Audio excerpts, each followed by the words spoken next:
ജീവിതത്തിൽ ഒരു ദിവസത്തിൽ പല തവണ കുളിക്കുന്നവരാണ് നമ്മൾ. ആ കുളിക്കുമ്പോൾ ശ്രദ്ധിക്കേണ്ട ചില കാര്യങ്ങൾ. 3 സന്ദർഭങ്ങൾ നിങ്ങൾ കുളിച്ചാൽ നിങ്ങൾ നിത്യരോഗികളാകും, നിങ്ങളുടെ മുഖത്തെ സൗന്ദര്യം നഷ്ടപ്പെട്ടു പോകുമെന്ന് മഹാരഥന്മാർ പറഞ്ഞ 3 സമയങ്ങൾ. അതുപോലെ കുളിക്കാൻ ഏറ്റവും ഉത്തമമായ സമയം ഏതാണ്? അതുപോലെ തന്നെ കുളിക്കുമ്പോൾ ശ്രദ്ധിക്കേണ്ട 5 കറാഹത്തുകൾ, അശ്രദ്ധമായി പോകുന്ന 5 കറാഹത്തുകൾ. അതുമാത്രവുമല്ല, നമ്മൾ യാത്ര ചെയ്യുമ്പോൾ പല സന്ദർഭങ്ങളിൽ പല സ്ഥലത്ത് പോയി പല വെള്ളത്തിൽ കുളിക്കേണ്ടി വരും. അങ്ങനെ കുളിച്ചാൽ ആ വെള്ളത്തിൽ നിന്നുണ്ടാകുന്ന ബുദ്ധിമുട്ടുണ്ടാകാതിരിക്കാൻ മഹാരഥന്മാർ ഓതണമെന്ന് പറഞ്ഞ അത്ഭുതകരമായ ഒരു സൂറത്ത് ഖുർആനിലുണ്ട്.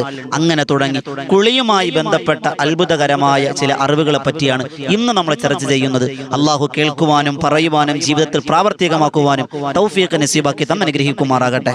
അസ്സലാമു അലൈക്കും വറഹ്മത്തുള്ളാഹി തആല വബറകാതുഹു. അൽഹംദുലില്ലാഹി കഫാ വസ്സലാം അലാ ഇബാദിഹി നിഅമ അമ്മാ ബഅദ്. എൻ്റെ പ്രിയമുള്ള മുഹബ്ബീങ്ങളെ, അള്ളാഹു നമ്മുടെ ഇരുത്തവും പറയലും കേൾക്കലുമെല്ലാം ഒരു സൽപ്രവർത്തനമാക്കി അള്ളാഹ് കബൂലാക്കി അനുഗ്രഹിക്കുമാറാകട്ടെ. എൻ്റെ പ്രിയമുള്ളവരെ, പരിശുദ്ധമായ ദീനുൽ ഇസ്ലാം അതെപ്പോഴും വൃത്തിയെയും ശുദ്ധിയെയും ഒരുപാട് പ്രൊമോട്ട് ചെയ്യുന്ന, പ്രാധാന്യം കൊടുക്കുന്ന ഒരു മതമാണ് പരിശുദ്ധമായ ദീനുൽ ഇസ്ലാം. അള്ളാഹുവിന്റെ പ്രവാചക നബിയുനാ മുഹമ്മദ് മുസ്തഫ സ്വല്ലല്ലാഹു അലൈഹി വസല്ലമ തങ്ങൾ എപ്പോഴും ദുആ ചെയ്തിരുന്നത് അല്ലാഹുമ്മ ഇന്നാ നസ്അലുക്കൽ അഫ്വ വൽ ആഫിയത, ആരോഗ്യത്തിന് ആഫിയത്തിന് വേണ്ടി നബി തങ്ങൾ ദുആ ചെയ്യും. അതുകൊണ്ട് തന്നെ ആരോഗ്യ സംരക്ഷണവും അതുപോലെ ശുദ്ധിയും വൃത്തിയുമെല്ലാം പരിശുദ്ധമായ ദീൻ വലിയ ഇമ്പോർട്ടന്റ് കൊടുക്കുന്ന ഒരു കാര്യമാണ്. അത് അല്ലാഹുവിന്റെ ഖുർആൻ പറഞ്ഞ എന്താ? ഇന്നല്ലാഹ യുഹിബ്ബുത് തവ്വാബീന വൽ മുത്തത്വഹിരീൻ. ചെയ്തുപോയ അപരാധങ്ങൾ തെറ്റാണെന്ന് തിരിച്ചറിയുകയും അത് അല്ലാഹുവിന്റെ കോടതിയിലേക്ക് ഏറ്റുപറയുകയും ചെയ്യുന്ന തൗബ ചെയ്യുന്നവരെ അല്ലാഹുവിന് വലിയ ഇഷ്ടമാണ്.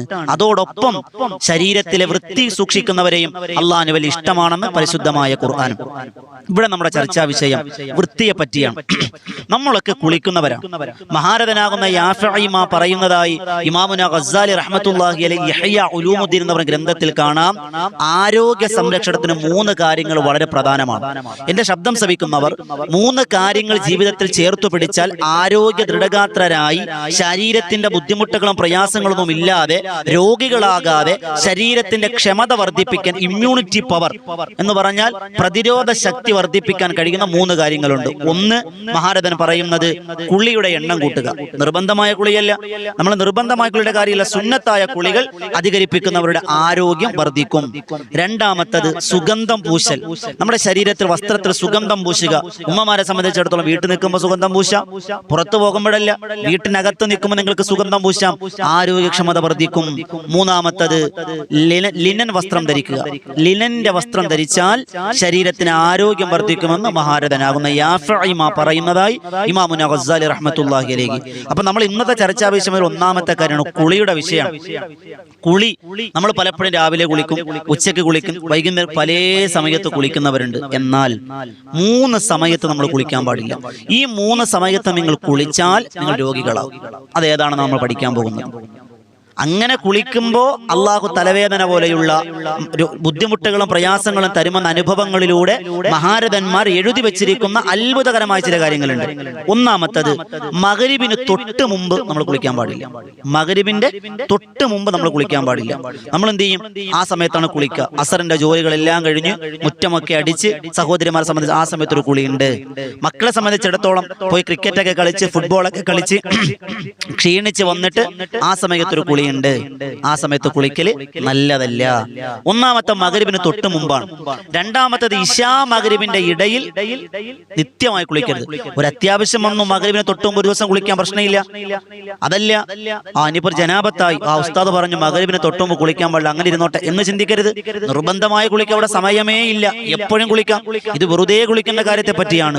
അതുപോലെ ഇശാ മഗ്‌രിബിന്റെ ഇടയിൽ നിങ്ങൾ കുളിച്ചാൽ രോഗികളാകും. മൂന്നാമത്തത്, ചില പണ്ഡിതന്മാർ നമുക്ക് പറഞ്ഞു തരുന്നുണ്ട്, നട്ടുച്ച സമയത്ത് കുളിക്കാൻ പാടില്ല. ഉമ്മമാരെ സംബന്ധിച്ചിടത്തോളം ആ സമയത്തേ കുളിക്കൂ. ഉസ്താദേ, നമ്മൾ എപ്പോഴാ കുളിക്കുക? നമ്മൾ എപ്പോഴാ കുളിക്കുക? ജോലിയെല്ലാം കഴിഞ്ഞ് ശരീരമെല്ലാം വീർത്തിരിക്കുമ്പോൾ ഇങ്ങനെ നിസ്കരിക്കുക, വലിയ ശുദ്ധിയില്ലല്ലോ, നജസില്ലല്ലോ, അതൊന്ന് കഴുകി പൊളഞ്ഞാൽ പോരെ, പിന്നെന്തിനാ നട്ടുച്ച സമയത്ത് കുളിക്കണം? പിന്നെ നമ്മൾ എപ്പോഴാ കുളിക്കേണ്ടേ എന്നൊരു ചിന്ത വരുന്നില്ലേ? എപ്പോഴാണ് കുളിക്കൽ ഏറ്റവും ഉത്തമമായ സമയം? അള്ളാഹുവിന്റെ പ്രവാചക നബിയുനാ മുഹമ്മദ് മുസ്തഫ സ്വല്ലല്ലാഹു അലൈഹി വസല്ലമ തങ്ങൾ പറഞ്ഞു, ഒരു മനുഷ്യൻ ഫജ്റിന്റെ സമയത്ത് കുളിച്ചാൽ, സുബഹിക്ക് എഴുന്നേൽക്കുന്ന സമയത്ത് നിത്യമായി കുളിക്കുന്ന ഒരു ശീലമുണ്ട്. ഭാര്യ ഭർത്താക്കന്മാർ രാത്രി കിടന്നു ശാരീരിക ബന്ധത്തിൽ ഏർപ്പെട്ട് രാവിലെ ഒരു ദിവസം കുളിച്ചു, അതിനെക്കുറിച്ചല്ല, അത് കുളിച്ചേ മതിയാകൂ. പക്ഷെ എല്ലാ ദിവസവും ഒരു സുന്നത്തായ കുളി, രാവിലെ എഴുന്നേൽക്കുമ്പോൾ ഒരു കുളി, അത് അൽഹംദുലില്ലാ. അങ്ങനെ കുളിക്കുന്നവർക്ക് ശരീരത്തിൽ വല്ലാത്ത ഉന്മേഷമുണ്ടാകും. ഒന്നാമത്തത് മഹാരഥന്മാരാകുന്ന പണ്ഡിതന്മാർ പഠിപ്പിച്ചു തരുന്ന ആരോഗ്യം ഉണ്ടാകും. രാവിലെ നിങ്ങളൊന്ന് കുളിച്ചു നോക്കിയ, പതിവാക്കി കുളി. രാവിലെ എഴുന്നേറ്റുടനെ കുളിച്ചിട്ട് നിസ്കരിക്കുക, കുളിച്ചിട്ട് തഹജ്ജുദ് നിസ്കരിക്കുക, കുളിച്ചിട്ട് സുബഹി നിസ്കരിക്കുക, ആരോഗ്യം ഉണ്ടാകും. രണ്ടാമത്തത് മുഖത്തിന്റെ സൗന്ദര്യം വർദ്ധിക്കും. ഒരു ക്രീമും നമ്മൾ തേക്കണ്ട, ഒരു ഫേഷ്യലും നമ്മൾ ചെയ്യണ്ട, ഒരു ഫൗണ്ടേഷനും നമ്മൾ ഇടണ്ട, ഒരു ലിപ്സ്റ്റിക്കും നമ്മൾ തേക്കണ്ട, ഒരു ക്രീമും നമ്മൾ ഇടണ്ട, എന്ത് ചെയ്യണ്ട, ഒരു സ്ക്രബ് നമ്മൾ ചെയ്യണ്ട. പരിശുദ്ധമായ നബി തങ്ങളുടെ ഹദീസ്, രാവിലെ എഴുന്നേറ്റ് നിങ്ങൾ കുളിക്കുന്ന ഒരു ശീലമുണ്ടാക്കിയാൽ മുഖ ആകാര കാന്തി എന്ന് പറഞ്ഞാൽ മുഖത്തിനൊരു പ്രഭ ഉണ്ടാകുമെന്ന് നബിയുനാ റസൂലുള്ളാഹി സ്വല്ലല്ലാഹു അലൈഹി വസല്ലം. മൂന്നാമത്തത് മഹാരഥന്മാർ പറയുന്നു, കണ്ണേറുകളും സിഹറുകളും ജിന്നിന്റെയും പൈശാചികതയുടെ ഉപദ്രവങ്ങൾ തടയാൻ അതൊരു കാരണമാണ്. അതുപോലെ നാലാമത്തെ ദുആക്ക് ഇജാബത്തുള്ള മനുഷ്യനാവുന്ന. ഈ 4 കാര്യങ്ങൾ സുബഹിക്ക് കുളിച്ചാൽ, നിർബന്ധമായ കുളിയല്ല, വീണ്ടും പറയുന്നു, സുന്നത്തായ ഒരു കുളി. അങ്ങനെ ഈ സുന്നത്തായ കുളി എല്ലാ ദിവസവും ഈ രാവിലെ സുബഹിന്റെ സമയത്ത് കുളിച്ചാൽ ഈ പറയുന്ന പ്രതിഫലങ്ങൾ നിങ്ങൾക്ക് തരുമെന്ന് മഹാരഥന്മാർ. അല്ലാഹു അമൽ ചെയ്യാൻ ഭാഗ്യം തരട്ടെ. അങ്ങനെ കുളിക്കണം എന്ന് പറയുമ്പോൾ അത് ഏത് വെള്ളത്തിലാണ് കുളിക്കേണ്ടത്? ചൂടുവെള്ളത്തിൽ കുളിക്കണോ, അതല്ല പച്ചവെള്ളത്തിൽ കുളിക്കണോ, ഉപ്പ് വെള്ളത്തിൽ കുളിക്കണോ? അങ്ങനെ പല സംശയങ്ങൾ ഉണ്ടാകും. എന്നാൽ സാധാരണ ഒരു ബോഡി, വേറെ ബുദ്ധിമുട്ടും പ്രയാസങ്ങളൊന്നുമില്ല, നീർക്കെട്ട്, ചുമ, അങ്ങനെ രോഗങ്ങളൊന്നുമില്ലാത്ത, ശാരീരിക ബുദ്ധിമുട്ടൊന്നുമില്ലാത്ത ആരോഗ്യ സ്ഥിതിയായ ഒരു മനുഷ്യനെ സംബന്ധിച്ചിടത്തോളം തനിച്ച പച്ചവെള്ളത്തിൽ കുളിക്കലാണ് നല്ലത്. ഇനി ഒരു പക്ഷേ ചില ആളുകൾ ചിന്തിക്കും, മരിച്ച മയ്യത്തിനെ ഏത് വെള്ളത്തിലാണ് കുളിപ്പിക്കേണ്ടത്? അവിടെ മഹാരഥന്മാർ പല ചർച്ചകളും ചെയ്യുന്നുണ്ടെങ്കിലും മഹാരഥന്മാരാകുന്ന ഭൂരിപക്ഷം പണ്ഡിതന്മാരും പറയുന്ന, ജീവിച്ചിരുന്നപ്പോൾ മനുഷ്യൻ കുളിക്കുന്ന വെള്ളം ഏതാണോ ഇഷ്ടപ്പെട്ടിരുന്നത് അതിൽ കുളിക്കലാണ് അഫ്ദലിയത്ത്. മനസ്സിലായില്ലേ? അപ്പൊ ഞാൻ അത് ചർച്ച ചെയ്യുന്നില്ല, അത് മറ്റൊരു വീഡിയോയിലോട്ട് മയ്യത്തുമായി ബന്ധപ്പെട്ട് നമ്മൾ പറയുന്നുണ്ട് ഇൻഷാ അല്ലാഹ്. ഇവിടെ നമ്മൾ ചർച്ച ചെയ്യുക, നമുക്ക് ആരോഗ്യപരമായി ബുദ്ധിമുട്ടൊന്നുമില്ല എങ്കിൽ പച്ചവെള്ളത്തിൽ കുളിക്കലാണ് ഏറ്റവും ഉത്തമം. അപ്പൊ നമ്മൾ പറഞ്ഞത് കുളിക്കാൻ പാടില്ലാത്ത 3 സമയങ്ങൾ പറഞ്ഞു. അതുപോലെ രാവിലെ കുളിക്കാൻ എപ്പോഴാണ് സമയം എന്ന് പറഞ്ഞു. ആ കുളിച്ചാൽ കിട്ടുന്ന നേട്ടങ്ങളെ കുറിച്ച് പറഞ്ഞു. ഇനി കുളിയിൽ വരുന്ന ചില കറാഹത്തുകളുണ്ട്, നമ്മൾ അശ്രദ്ധമാക്കി കളയുന്നു. ഒന്ന്, അമിതമായ വെള്ളത്തിൽ കുളിക്കൽ നല്ലതല്ല. പല രോഗങ്ങളും ബുദ്ധിമുട്ടുകളും മറതി പോലും വരുമെന്ന് മഹത്തുക്കൾ. നമ്മളിങ്ങനെ ഷവറങ്ങ് ഓൺ ചെയ്താൽ പിന്നെ അങ്ങനെ പാട്ടും പാടി അങ്ങ് കുളിക്കാൻ, ഇങ്ങനെ കുളിച്ചുകൊണ്ടേയിരിക്കും. അധിക സമയം വെള്ളത്തിൽ കുളിക്കരുത്, നല്ലതല്ല. മഹാരഥന്മാർ, ചില പണ്ഡിതന്മാർ, സൂഫിയാക്കൾപ്പെട്ട ചില പണ്ഡിതന്മാർ എഴുതി വെക്കും, ഇബ്നുൽ ഖയ്യിം റളിയല്ലാഹു അൻഹുവിനെ പോലുള്ള മഹാരഥന്മാർ എഴുതി വെക്കുന്നുണ്ട്, അധികം വെള്ളത്തിൽ കുളിക്കുന്ന ആളുകൾക്ക് മയ്യത്ത് കുളിപ്പിക്കുമ്പോൾ വെള്ളം തികയില്ല എന്ന് കാണാം. നഊദുബില്ലാഹ്, നമ്മളെ കാക്കട്ടെ. ചില സംഭവങ്ങൾ അദ്ദേഹത്തെ റിപ്പോർട്ടുകൾ കാണുന്നതാണ്, അദ്ദേഹത്തിന്റെ ചില ഉദ്ധരണികൾ കാണുന്നതാണ്. അതുകൊണ്ട് അമിത വെള്ളത്തിൽ നമ്മൾ കുളിക്കാൻ പാടില്ല. രണ്ടാമത്തത്, കെട്ടിക്കിടക്കുന്ന വെള്ളത്തിൽ നമ്മൾ കോരി കുളിക്കാൻ പാടില്ല, അത് കുളിക്കാൻ നല്ലതല്ല, അത് കറാഹത്താണ്. മൂന്നാമത്തത്, 3 വട്ടത്തെക്കാൾ ആവർത്തിക്കൽ. നമ്മളിപ്പോ മുഖം കഴുകി, ശരീരം കഴുകി, അതൊക്കെ 3 വട്ടത്തിൽ കൂടുതൽ ആവർത്തിക്കൽ നല്ലതല്ല. നാലാമത്തത്, മൂക്കിൽ വെള്ളം കയറ്റി ചീറ്റുക, വാ കുപ്പിളിക്കുക, ഇത് ചെയ്യാതിരിക്കൽ കറാഹത്താണ്. നമ്മൾ കൊടുക്കുമ്പോൾ മൂക്കിൽ വെള്ളം കയറ്റി വായിൽ കുപ്പിളിക്ക ചെയ്യും, അതുപോലെ കുളിക്കുമ്പോഴും ചെയ്യണം, ചെയ്യാത്തത് കറാഹത്താണ്. അതുപോലെ കുളിക്ക് മുമ്പ് ഒളു ചെയ്യാതിരിക്കുക. ഈ 5 കാര്യങ്ങൾ, ഒളു ചെയ്യൽ സുന്നത്താണ്, അത് ചെയ്യാതിരിക്കൽ കറാഹത്താണെന്ന് പറഞ്ഞ പണ്ഡിതന്മാരുണ്ട്. ഈ 5 കറാഹത്തുകൾ നമ്മൾ ഒഴിവാക്കണം. അല്ലാഹു അമൽ ചെയ്യാൻ ഭാഗ്യം തരട്ടെ. അപ്പൊ ഞാൻ പറഞ്ഞു വന്നത്, നമ്മുടെ ശരീരത്തിന്റെ വൃത്തിയെ, ശരീരത്തിന്റെ ശുദ്ധിയെ, ശരീരത്തിന്റെ ആരോഗ്യ സംരക്ഷണത്തിന് കുളി അത്യന്താപേക്ഷിതമാണ്. ഈ 5 കറാഹത്തുകൾ നമ്മുടെ കുളിയിൽ വരാൻ പാടില്ല. ഈ പറഞ്ഞ 3 സമയത്ത് നമ്മൾ കുളിക്കാൻ പാടില്ല. ഈ പറഞ്ഞ സമയത്ത്, സുബഹിന്റെ സമയത്ത് നമ്മൾ കുളിക്കണം. മനസ്സിലായില്ലേ? ഇനി നമ്മൾ പഠിക്കാൻ പോകുന്നത്, കുളി കഴിഞ്ഞിട്ട് ഒരു സൂറത്ത് നിങ്ങൾ പാരായണം ചെയ്താൽ, 3 വട്ടം ഈ സൂറത്ത് നിങ്ങൾ പാരായണം ചെയ്താൽ അതുമായി ബന്ധപ്പെട്ട ഒരു ബുദ്ധിമുട്ടും വരില്ല. അപ്പൊ നമ്മൾ കൃത്യമായി വീട്ടിൽ കുളിക്കുന്ന ആളുകളാണ്. ആ കുളിക്കുന്ന സമയത്ത് കുളി കഴിഞ്ഞിട്ട് സൂറത്തുൽ ഖദർ ഒരു 3 വട്ടം ഓതിയിട്ട് ശരീരത്തിലേക്കൊന്ന് തടവുക, കയ്യിലൊന്ന് ഊതുക, ശരീരത്തൊന്ന് തടവുക. ബുദ്ധിമുട്ടും പ്രയാസങ്ങളൊന്നും വരില്ല, നീർക്കെട്ട് പോലെയുള്ള ശാരീരിക ബുദ്ധിമുട്ട് പ്രയാസങ്ങൾ വരില്ല. കുളി കഴിഞ്ഞ് 3 വട്ടം സൂറത്തുൽ ഖദർ നമ്മൾ പാരായണം ചെയ്താൽ. ഇനി നമ്മൾ ചർച്ച ചെയ്യുക, നമ്മൾ സാധാരണ യാത്ര പോകും. ഇപ്പൊ നമ്മൾ ബന്ധുക്കാരെ വീട്ടിൽ പോകും. ഇപ്പൊ തിരുവനന്തപുരത്തുള്ളവർ, കണ്ണൂർ, കാസർഗോഡ്, പല നാടുകളിൽ പോയി കുളിക്കും. അപ്പൊ അവിടുത്തെ കിണറിന്റെ വെള്ളത്തിന് മറ്റൊരു രീതിയായിരിക്കും, നമ്മുടെ നാട്ടിലെ വെള്ളത്തിന് രീതി ഉണ്ടാകും. പൈപ്പ് ലൈനിൽ കുളിക്കുന്ന പൈപ്പിലെ വെള്ളമായിരിക്കും അവിടെ. അങ്ങനെ പല മണ്ണിന്റെ ഘടനയനുസരിച്ച് വെള്ളത്തിന് മാറ്റം ഉണ്ടാകും. മഹാരഥന്മാർ രേഖപ്പെടുത്തി വെക്കുന്നു, പരിശുദ്ധമായ ഒരു സൂറത്തുണ്ട്. ആ സൂറത്ത് നിങ്ങൾ വെള്ളം എടുക്കുക. ഇപ്പൊ ഷവറിലാണ് കുളിക്കാൻ വിചാരിക്കുക. ആ വെള്ളം നമ്മൾ ശരീരത്തിലേക്ക് വീഴുന്നതിന് മുമ്പ് കയ്യിലേക്ക് ഒന്ന് എടുക്കുന്നതായിരിക്കുക, അല്ലെങ്കിൽ ഒരു ഗ്ലാസ്സിലെടുക്കുക. കുളിമുറിയിലായിരിക്കും നമ്മൾ കുളിക്കുക. മനസ്സിൽ കരുതുക, മനസ്സിലൊതുക. ബാത്റൂമിൽ വെച്ചാണ് ഓതണ്ട, അല്ലാതെ കുളിമുറിയിലാണെങ്കിൽ നമ്മൾ മനസ്സിലൊന്ന് കരുതുക. സൂറത്തുൽ കൗസർ, ഇന്നാ അഅ്തൈനാക്കൽ കൗസർ എന്ന് തുടങ്ങുന്ന സൂറത്തുൽ കൗസർ ഒരു മനുഷ്യൻ 3 വട്ടം മോദി വെള്ളത്തിലേക്ക് ഊതിയിട്ട് ആ വെള്ളത്തിൽ കുളിച്ചാൽ വെള്ളം മാറി കുളിക്കുന്ന രോഗങ്ങളും ബുദ്ധിമുട്ടുകളും പ്രയാസങ്ങളും ആ മനുഷ്യന് വരില്ല എന്ന് മഹാരഥന്മാർ. ഞാൻ ചുരുങ്ങിയ സമയത്ത്, കുറഞ്ഞ സമയത്ത് കൂടുതൽ അറിവ് എന്നതാണ് നമ്മുടെ ആശയം. വളരെ വിശാലമായി പറയാൻ ഉദ്ദേശിക്കണില്ല.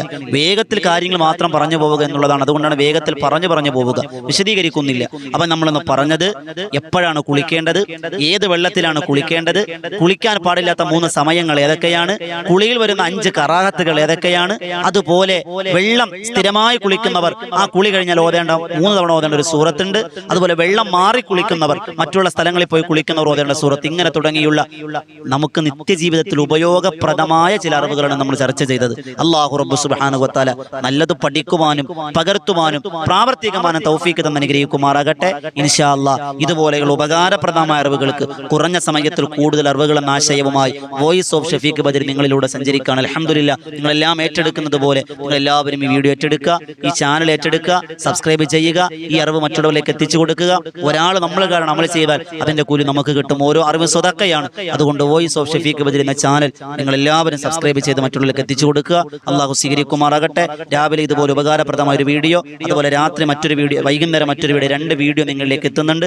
അതോടൊപ്പം വിനീത നേതൃത്വം കൊടുക്കുന്ന ബദറിൻ തീരം എന്ന യൂട്യൂബ് ചാനലിലൂടെ എല്ലാ ദിവസവും വെള്ളിയാഴ്ച ഒഴികെ എല്ലാ ദിവസവും രാത്രി 9 മണിക്ക് മഹാരഥന്മാരാകുന്ന ബദരീങ്ങളുടെ പേരിൽ ബദറിൻ തീരം എന്നാണ് ആ മജ്ലിസിന്റെ പേര്, ഒരു ആത്മീയ മജ്ലിസ് സംഘടിപ്പിക്കുന്നുണ്ട്, നടക്കുന്നുണ്ട്. അൽഹംദുലില്ലാഹ് ഏകദേശം 930ഓളം ദിവസമായി അൽഹംദുലില്ലാഹ് ആയിരങ്ങൾ സംഗമിക്കുന്ന മജ്ലിസാണ്. ഹദ്ദാദ് റാത്തീബും തിബ്ബുസ് സ്വലാത്തും അസ്മാഉൽ ഹുസ്നയും മഹാന്മാരുടെ ചരിത്രം, ജീവചരിത്രം, ഇമ്പമാർന്ന മാപ്പിളപ്പാട്ടുടെ പാടി പറയുന്ന ചരിത്രം. ചരിത്രം കേൾക്കാൻ നമുക്ക് ഇഷ്ടമല്ലേ? ആ ചരിത്രം പാടി പറയുന്ന ഒരു മജ്ലിസാണ്. ഇൻഷാ അല്ലാഹ് നിങ്ങൾ ഏവരെയും സന്ദർഭോചിതമായി ആ മജ്ലിസിലേക്ക് ക്ഷണിക്കുന്നു. ബദറിൻ തീരം എന്നാണ് ആ ചാനലിന്റെ പേര്. അള്ളാഹു സ്വീകരിക്കുമാറാകട്ടെ. ഇൻഷാ അല്ലാഹ് ഇതുപോലെ ഒരു പുതിയ അറിവുമായി നമുക്ക് വീണ്ടും കണ്ടുമുട്ടാം. ദുആ വസിയത്തോടെ ഒരുപാട് ആളുകൾ കമന്റിലൂടെ ദുആ വസിയത്ത് അറിയിച്ചിട്ടുണ്ട്. ഇൻഷാ അല്ലാഹ് എല്ലാവർക്കും വേണ്ടി ദുആരക്കും ദുആ വസിയത്തോടെ. അസ്സലാമു അലൈക്കും വറഹ്മത്തുള്ളാഹി തആല വബറകാതുഹു.